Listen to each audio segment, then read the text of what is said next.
ফলাফল ঘোষণা শুরু হওয়ার আগে যখন দেখছিলাম তখন জামাত ইসলামী কিংবা ছাত্র শিবিরের সমর্থকরা পাশাপাশি ছাত্রদলও ছিল, কিন্তু এই মুহূর্তে শাহবাগের পুরোটাই ইসলামী ছাত্র শিবিরের যে প্রার্থী আছেন তাদের দখলে, এবং তারা যখন কোনো হলের কোনো ফলাফল জানতে পারছেন তখনই তারা এখানে আনন্দ সহকারে স্লোগান দিচ্ছেন, করতালি দিয়ে নিজেদের আনন্দ প্রকাশ করছেন। এবং এই শাহবাগের এই বিস্তীর্ণ জায়গা জুড়েই মূলত তাদের অবস্থান আছে, এবং তারা একটু পরপরই তারা মুঠোফোন চেক করছেন, তারা লাইভ অনুষ্ঠান দেখছেন, এবং কোনো ফলাফল জানতে পারা মাত্রই যখন তাদের কাঙ্ক্ষিত প্রার্থী বেশ ভালো সন্তোষজনক প্রত্যাশিত ফলাফলে সেই বার্তাটি পাচ্ছেন তখনই তারা আনন্দে উল্লাসে ফেটে পড়ছেন। এবং শুরু থেকেই যখন বিশেষ করে কবি সুফিয়া কামাল হল, শহীদুল্লাহ হল, অমর একুশ হল, ফজলুল হক মুসলিম হলের ভোট কেন্দ্রগুলো যখন ভোটের ফলাফল ঘোষণা করা হচ্ছিল এবং প্রতিটিতেই মূলত ইসলামী ছাত্র শিবিরের সমর্থনে যে প্যানেলটি আছে সেই প্যানেলের প্রার্থীরাই ডিপিজিএস, এজিএস সহ আরও অনেকগুলো পদে মূলত এগিয়ে আছেন বিপুল ব্যবধানে। সেই বার্তাটি যখন তারা পাচ্ছিলেন তখন বারবারই এখানে আসলে আনন্দে ফেটে পড়ার যে দৃশ্য সেটি লক্ষণীয় ছিল। এখানে শিবিরের পক্ষে স্লোগান হচ্ছে, সাদিক কায়েমের পক্ষে, এস এম ফরহাদের পক্ষে, মহিউদ্দিন খানের পক্ষে। এর পাশাপাশি সামগ্রিকভাবেই তাদের কাঙ্ক্ষিত যে প্রার্থীরা আছেন তাদের জন্য এখানে আনন্দ প্রকাশ করা হচ্ছে। এবং এখন মূলত আসলে বিজ্ঞান অনুষদের যে হলগুলো সেগুলোর ফলাফল ইতিমধ্যে কিন্তু পাওয়া গিয়েছে। এই মুহূর্তে যে ফলাফলগুলো আমরা ধীরে ধীরে পাচ্ছি, কলা অনুষদ এবং সামাজিক বিজ্ঞান অনুষদ, ব্যবসা শিক্ষা অনুষদ, এই সকল অনুষদের যে সকল ফলাফল সেগুলো যেহেতু এখন ধীরে ধীরে আসছে এবং সেগুলো বেশ বিলম্বই হচ্ছে, এবং সেই ফলাফল যারা জানতে পারা মাত্রই তারা এখানে আনন্দে ফেটে পড়ছেন।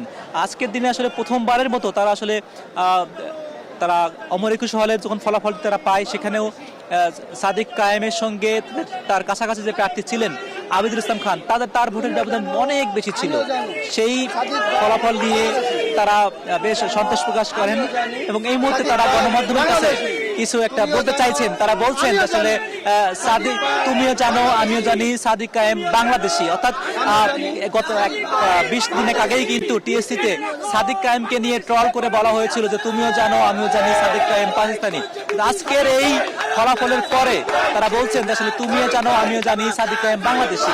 আজকে ডাকসুর এই যতটুকু ফলাফলই পাওয়া গিয়েছে সেই ফলাফলে তারা সেই উচ্ছ্বাস প্রকাশ করছেন এবং তারা বলছেন সাদিক কায়েমকে পাকিস্তানি ট্যাগ দেওয়াটা খুব বেশি ভালো কোনো লক্ষণ নয়, বরং 5 আগস্ট পরবর্তী সময়ে এসে ট্যাগিং এর রাজনীতির চেয়ে একজন ব্যক্তির তার কর্মকাণ্ডকে মূল্যায়ন করতে হবে, ট্যাগিং দিয়ে কাউকে থামানো যাবে না। এবং আজকে যে সকল ইতিমধ্যেই বিজ্ঞান অনুষদের হলের পাশাপাশি আরো হলগুলোর ফলাফল আসতে শুরু করেছে, সে সকল ফলাফলে ইতিমধ্যেই বিপুল ভোটের ব্যবধানে এগিয়ে আছেন সাদিক কায়েম। সেই সাদিক কায়েমের পক্ষে এখানে মুহুর্মুহু স্লোগান, সেই সাদিক কায়েমদের পক্ষে শাহবাগ আজকে উত্তাল, সেই সাদিক কায়েমদের পক্ষে এখানে হর্ষধ্বনি।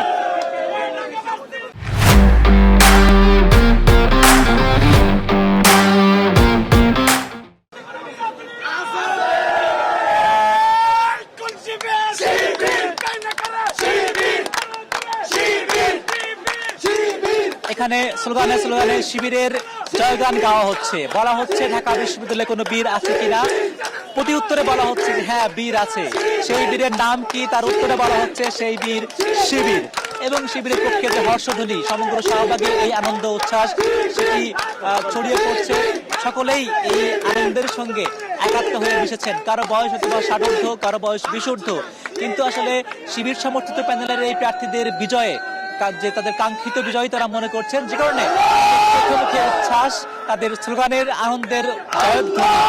আমরা স্লোগানের কিছু কথা আমরা শুনবো, তারা কি বলতে চাচ্ছেন, কিভাবে তারা তাদেরকে আনন্দটাকে প্রকাশ করছেন। এবং ইতিমধ্যেই এখনো কিন্তু কলা অনুষদ কিংবা অন্যান্য আরো অনুষদগুলোর ফলাফল এখনো পাওয়া যায়নি, তবে এটি তারা অনুমান করছেন যেহেতু ইতিমধ্যেই 5 থেকে 6টি হলে অনেক ব্যবধানে এগিয়ে গেছেন প্রার্থীরা, কাজেই বাকিগুলো তাদের পক্ষে আসবেন, এজন্যই তারা এই আনন্দটা আরো বেশি বহুগুণে বেড়ে গিয়েছে। আমরা তাদের একটু কথা শুনতে চাই, তাদের স্লোগান শুনতে চাই, তাদের আনন্দের ভাষাটুকু শুনতে চাই, তারা কি বলছেন।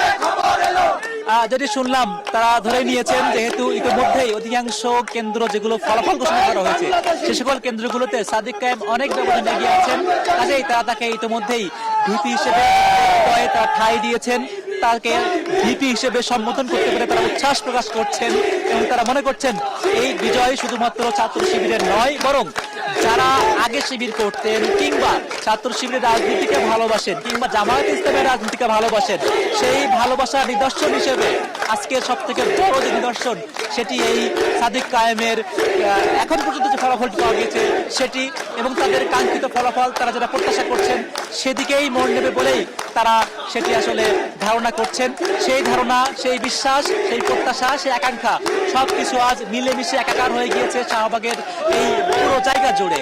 এবং তাদের কথোপকথনে শুনছিলাম তারা এক অন্যকে বলছিলেন যে আসলে এই শাহবাগেই তাদের শাহবাগে কত ছাত্র শিবির বিরোধী কোনো অনুষ্ঠান হয়েছে, এই শাহবাগেই কত জামাত ইসলামের বিরুদ্ধে প্রোগ্রাম হয়েছে এবং সাদিক কায়েমদের বিরুদ্ধে কত প্রোগ্রাম হয়েছে, কিন্তু আজ সেই শাহবাগে দাঁড়িয়েই তারা সাদিক কায়েমদের জন্য যে আনন্দ উল্লাস প্রকাশ করতে পারছেন তারা মনে করছেন এটি তাদের জীবনের একটি বিরল ঘটনা এবং এটি তারা যেই প্রত্যাশা করেছিলেন যে আসলে এই ভোটে কাঙ্ক্ষিত ফলাফলটি আসবে সেটি অবশেষে আসতে শুরু করেছে। যদিও আমরা এখনো চূড়ান্ত ফলাফল পাইনি, যদিও এখনো অর্ধেকের বেশি ফলাফল বাকি আছে হলগুলোতে, কেন্দ্রগুলোতে, কিন্তু যেই ফলাফলের পার্থক্য দেখা যাচ্ছে তার প্রভাব, তার রেশ, তার আনুপাতিক হার অন্যান্য হলগুলোতেও প্রভাব পড়বে কিংবা অন্যান্য হলের কেন্দ্রগুলোতেও সেখানে একটি তার ছাপ দেখা যাবে বলে তারা মনে করছেন।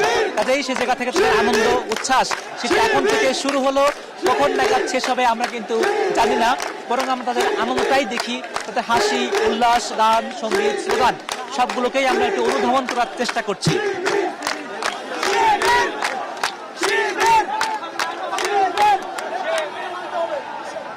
আজকে দ্বিতীয়বার কোনো ফলাফল ঘোষণা করা হয় সেটি হচ্ছে ভূতত্ত্ব কেন্দ্র, যেখানে মূলত কবি সুফিয়া কামাল হলের ভোটের সেই হিসাবটি সেখানে পাওয়া যায়। সেখানে অনুমান করা হচ্ছিল, কিন্তু বাক বিতরণটা চলছিল আগে থেকেই, নির্বাচন আগে থেকে, যে আসলে নারী শিক্ষার্থীদের ভোট কোন দিকে যাবে। কিন্তু যখন আজকে কবি সুফিয়া কামাল হলের ভোটের তালিকাটি আমরা দেখতে পাই সেখানে সাদিক কায়েম প্রায় 1200-র মতো ভোট পেয়েছেন, তার নিকটতম প্রতিদ্বন্দ্বী আসলে আবিদুল ইসলাম খান তিনি পেয়েছেন কিন্তু প্রায় 400-এর একটু বেশি, কাজেই প্রায় 3 গুণের ব্যবধান। এই কবি সুফিয়া কামাল হলের 3 গুণের ব্যবধানেই তারা মনে করছেন আসলে সাদিক কায়েমকে নারী বিদ্বেষী বলার কোনো সুযোগ নেই, সাদিক কায়েমকে পাকিস্তানি বলার কোনো সুযোগ নেই, সাদিক কায়েমকে এই জনবিচ্ছিন্ন কিংবা শিক্ষার্থী বিচ্ছিন্ন বলার কোনো সুযোগ নেই। তার সব থেকে বড় একটি মাইলস্টোন কিন্তু এই কবি সুফিয়া কামাল হল।